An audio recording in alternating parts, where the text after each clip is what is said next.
going to reflect on ST 51.23 Sarabha Sutta, the discourse on Sarabha, A 3.64, and the theme is a wanderer tries to degrade the Dharma and the Buddha's response. This is one of those teachings we have that records how the Buddha replies an attack by someone who pretends to be a monk, to study and know Buddhism, and then leaves the order and says that, oh, I've been a monk before, I know what Buddhism is, and it's nothing really, so I've given up. So this is the Buddha's response. What's interesting here, actually, the Buddha doesn't give much of a response, really. I mean, he doesn't fight back like some very terrible evangelical debate. Rather, he just takes a stand. He makes a stand, and this is what we should be doing, basically. So this is what the Sutta is telling us. Now, as we know, in the Buddha's time, there are various groups of religious people. The dominant group, of course, are the Brahmins. They are living a luxurious life. They're trying to maintain their position by all kinds of ideologies and crowd controlling methods, especially using religion, using the caste system, using the God idea to control the minds of others. And then you have the reform movement, the Nastika, who are against the Brahminical system.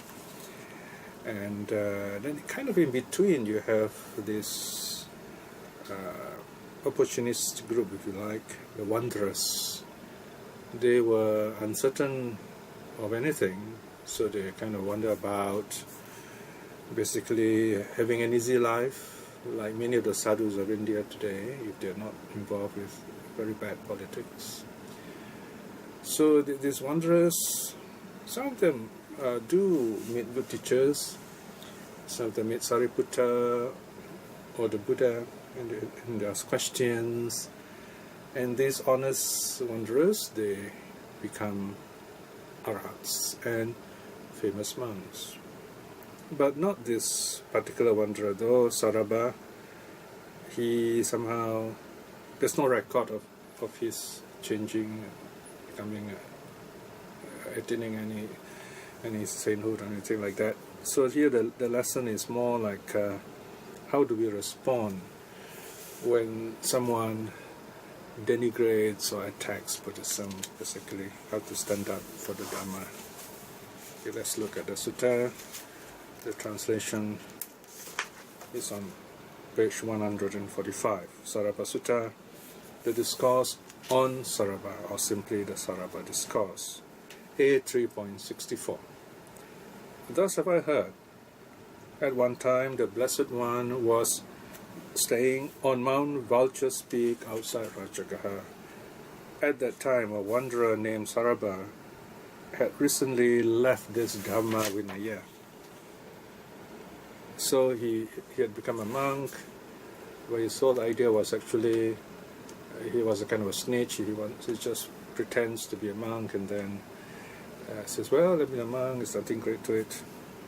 Well, this reflects a time when the Buddha allows the monks to accept other candidates, and the Buddhists are the early monks were quite liberal in accepting others, so to speak.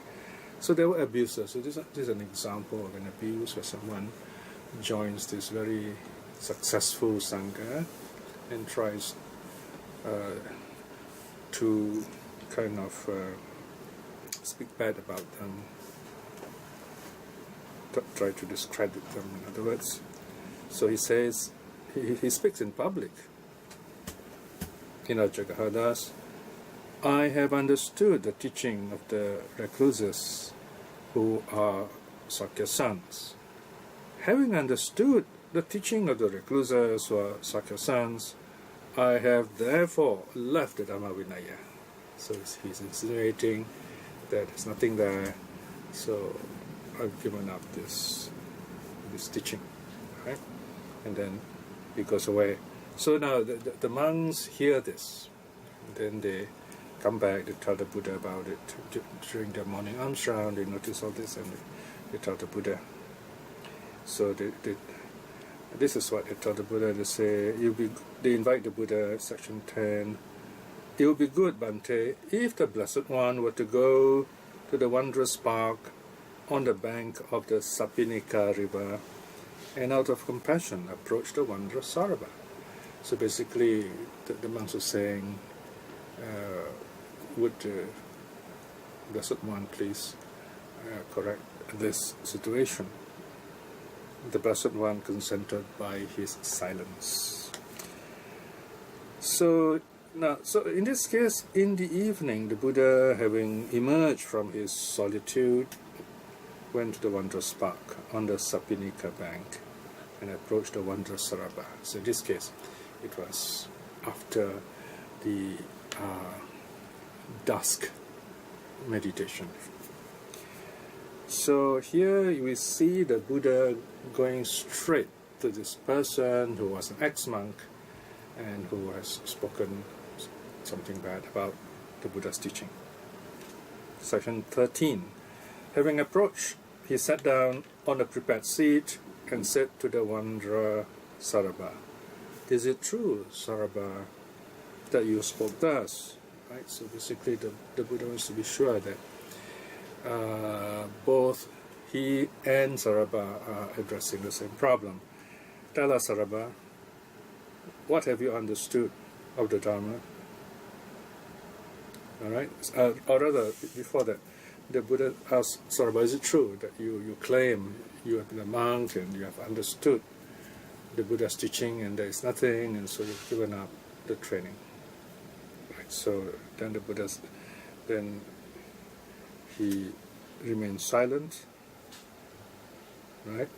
So basically the Buddha is asking, so, well, if you claim that you have understood the teaching, so here the Buddha is not addressing the issue of becoming a monk. He's addressing the claim that Sarabha makes that he has understood the teaching, that he has awakened to some level, in other words. So there is that kind of indirect statement.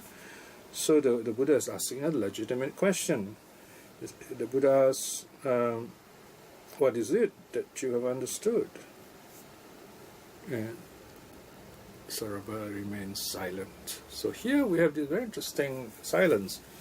It's not the silence of wisdom, it's the silence of failure. He has no answer, in other words. So he dare not answer because he knew the truth will be out anyway.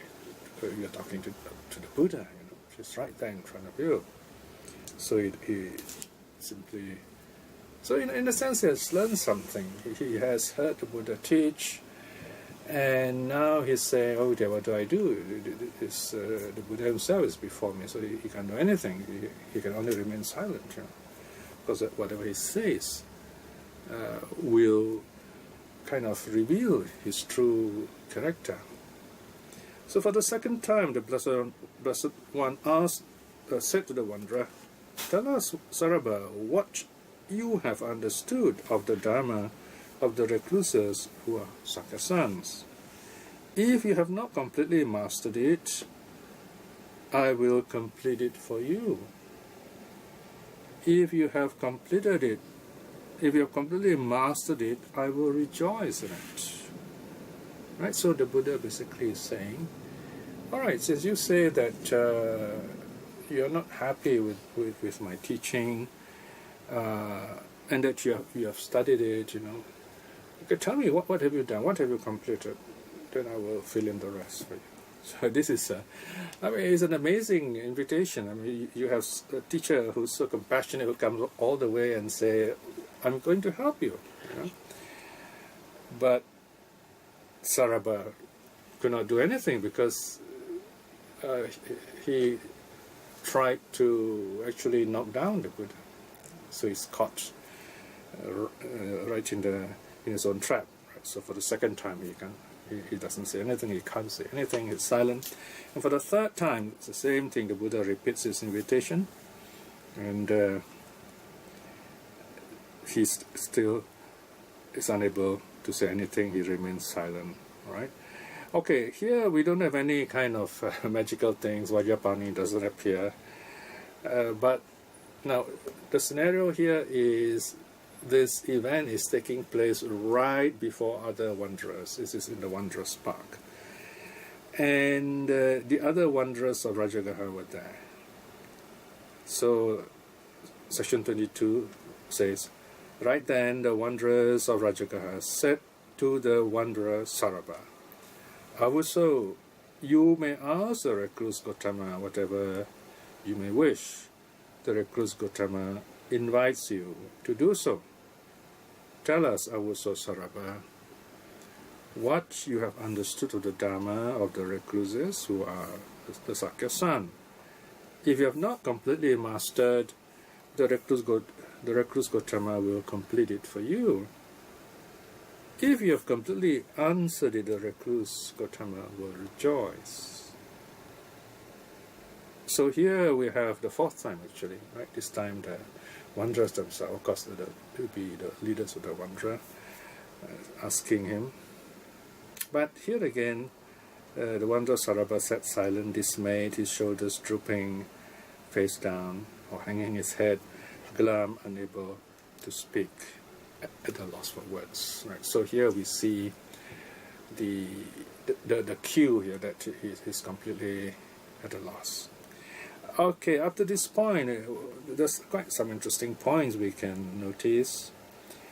Obviously, here the wanderers did not send Sarabha to discredit the Buddha. On the other hand, if they did, then they become very devious. They're pretending not to own it. So we don't really know. So let's just give them the benefit of the doubt. The wanderers are quite honest, quite open. They're usually very respectful of the Buddha. They know the Buddha's integrity and the Buddha's wisdom. Apparently here, Sarabha is acting on his own. Okay, so otherwise he probably would have spoken up. So these are what you call behind the scene situation. Anyway, Sarabha is all alone by himself here. Moreover, if we look at this sutta as a whole, we're not talking about the wanderers against the Buddha or the wanderers' teachings against Buddhist teachings. The theme behind the sutta is how do we respond to a personal attack on the Buddha Dharma? Okay, so here the personal attack is from Sarabha. So okay, up to this point it's very clear that Sarabha was kind of dishonest. He made this unjust attack on Buddhism, and the Buddha wants to clear the good name of the Dharma. So this is a very good example of the Buddha standing up for the Dharma, and this is what we should be emulating also. All right, what does the Buddha do next? 26. Then the Blessed One, knowing that the wanderer is dismayed, and so on, and he knows, okay, this wanderer, by his silence, admits his guilt. This time the Buddha declares that anyone who makes such an unfair judgment, unfair attack, the three possibilities, the three possible responses in such a public situation. So, section 27, wanderers, if one were to speak thus, while you claim to be fully awakened, you are not fully awakened about these things. I would question, press, and parley with him about it. Indeed, when he is being questioned, pressed, and parleyed, it is impossible, there is no chance that he would fall into one or other of these three outcomes. Right? So here we have a double negative language, apophatic language. It is there is no choice that there is no chance that he would not fall into one or other of three possibilities. In other words, he's sure to end up with one of the situations. Okay. One, he would try to evade the question by another or divert the discussion to an irrelevant topic, right? Irregular or simply kind of trying to avoid the issue, because this also will reveal this person to be someone dishonest. Number two, he would show anger, hatred, or sulkiness. Right? So this is called the defense mechanism of aggression. Right? So it shows that he's not able to really explain why he made such a statement, which is false anyway. And number three, he would sit silent, dismayed, his shoulders drooping, face down, or hanging his head, glum, unable to speak, as in the case of the wanderer Sarabha. So the Buddha said, in this third case, this is what happens here. You have Sarabha who's unable to say anything. He's totally silent.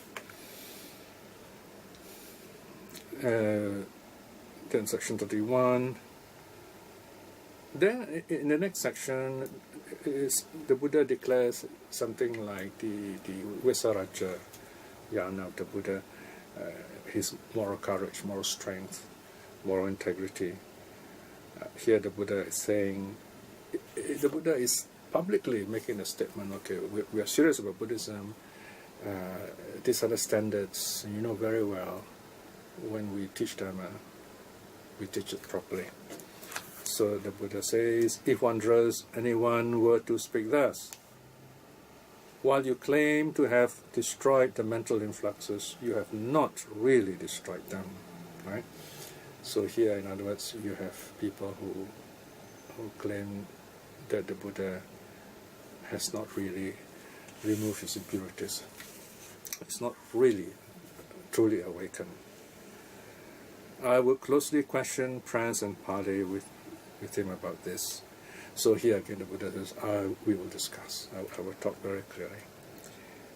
And if you are not true and honest, then you will respond in one of these three ways. Either you will evade issues, you will use defense mechanism of anger, or you will fall silent, as in the case of the wanderer Sarabha.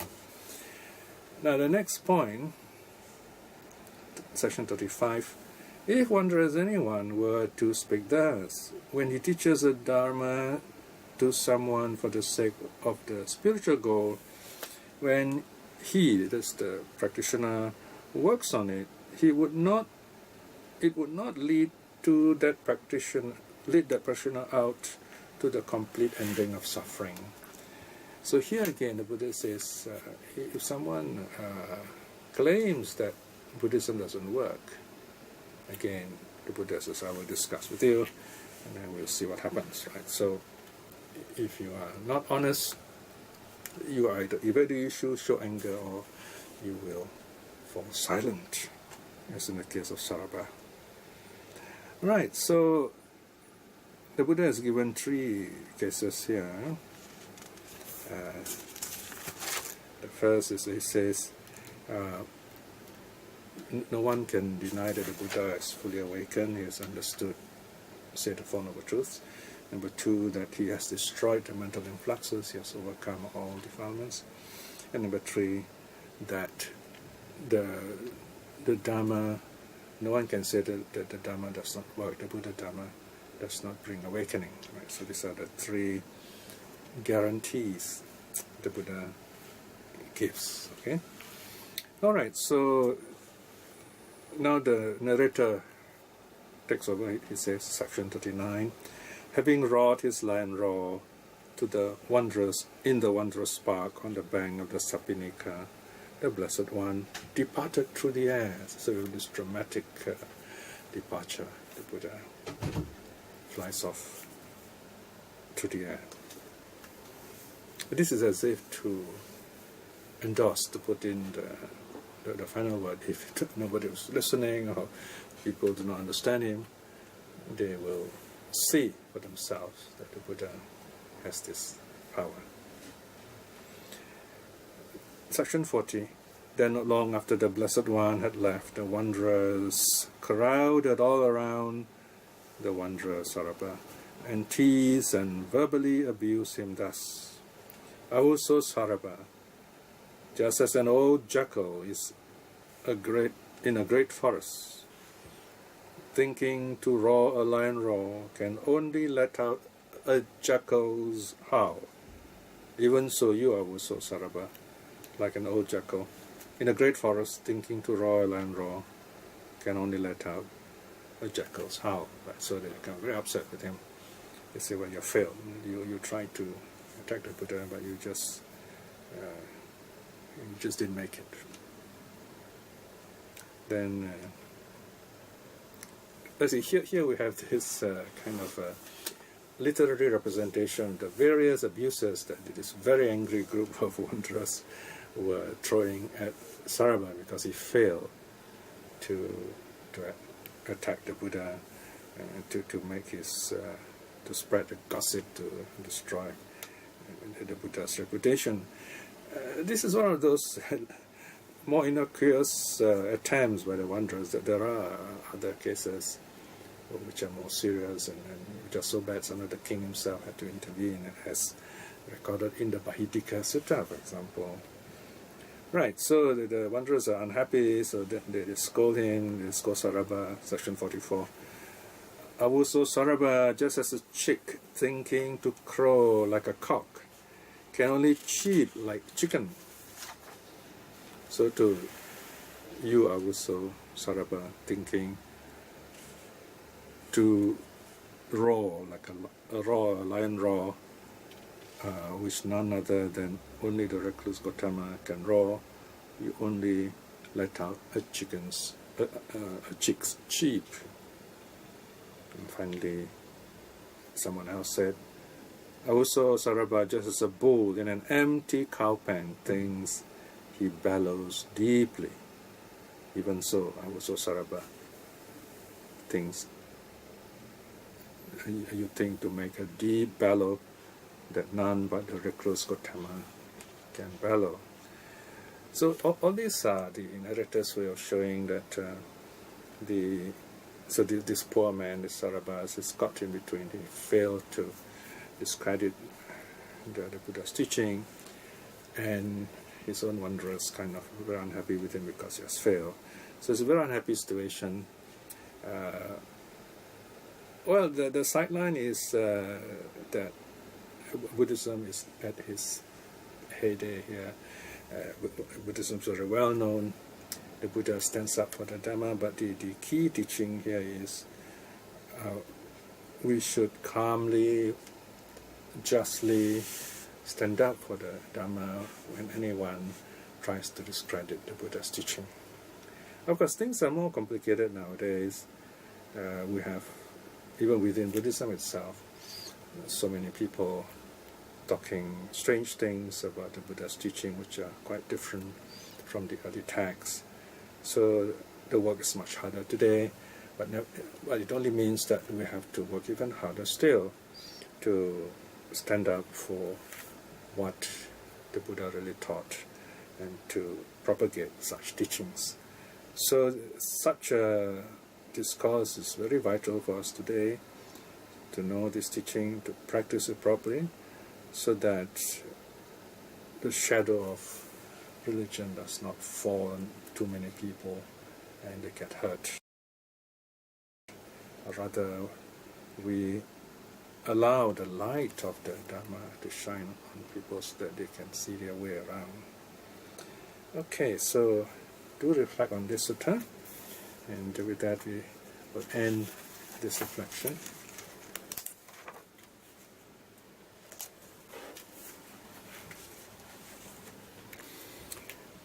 The Buddha's teaching is always there for us.